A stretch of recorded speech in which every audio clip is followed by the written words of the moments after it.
कल्पना कीजिए, एक राजा जिसने हजारों वर्ष तक भोग किया, जिसने स्वर्ग प्राप्त किया, लेकिन एक क्षण का अहंकार उसे स्वर्ग से नीचे गिरा देता है और फिर ऋषिमुनि उसे आकाश में ही रोक लेते हैं। यह कथा है चंद्रवंश के महान राजा ययाति की। जन्म और वैभव।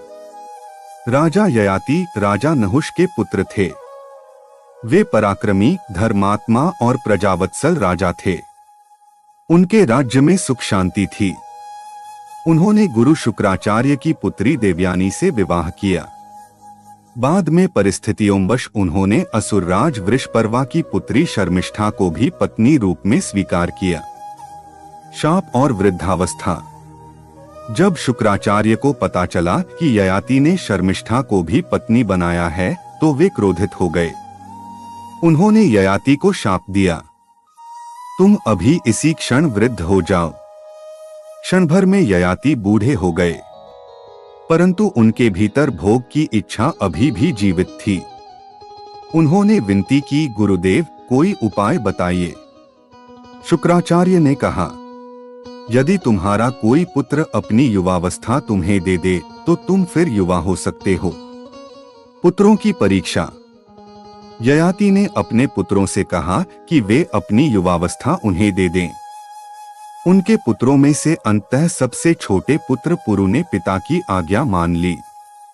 पुरु ने अपनी जवानी पिता को दे दी और स्वयं वृद्ध हो गए। हजारों वर्षों का भोग। ययाति ने हजारों वर्षों तक भोग विलास किया। राज्य, वैभव, स्त्रियां, सुख संपत्ति सब कुछ भोगा, लेकिन अंत में उन्हें अनुभूति हुई, इच्छाएं कभी समाप्त नहीं होती। जैसे आग में घी डालने से वह और भड़कती है, वैसे ही भोग से कामना और बढ़ती है। तब उन्हें वैराग्य उत्पन्न हुआ। उन्होंने पुरु को युवावस्था लौटा दी और राज्य भी उसी को सौंप दिया। स्वयं वन में जाकर कठोर तपस्या करने लगे। स्वर्ग की प्राप्ति।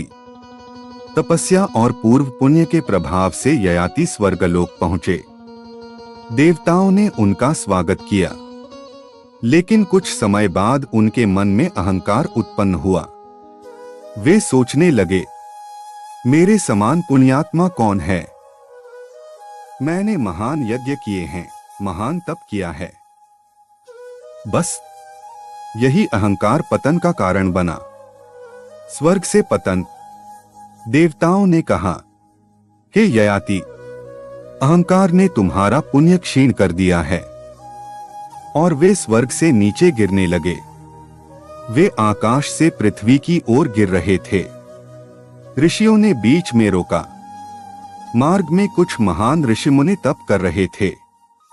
उन्होंने आकाश से गिरते हुए ययाति को देखा और पूछा, हे राजन, तुम कौन हो और क्यों गिर रहे हो? ययाति ने विनम्र होकर अपनी पूरी कथा सुना दी। उन्होंने स्वीकार किया, मेरे अहंकार ने मुझे गिरा दिया।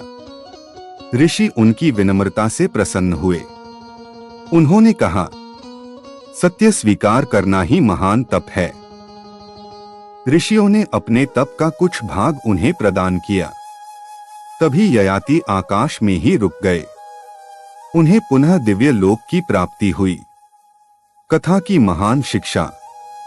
भोग से इच्छा शांत नहीं होती। अहंकार सबसे बड़ा पतन है। विनम्रता ही सच्चा धर्म है। सत्य स्वीकार करने से ही उद्धार होता है।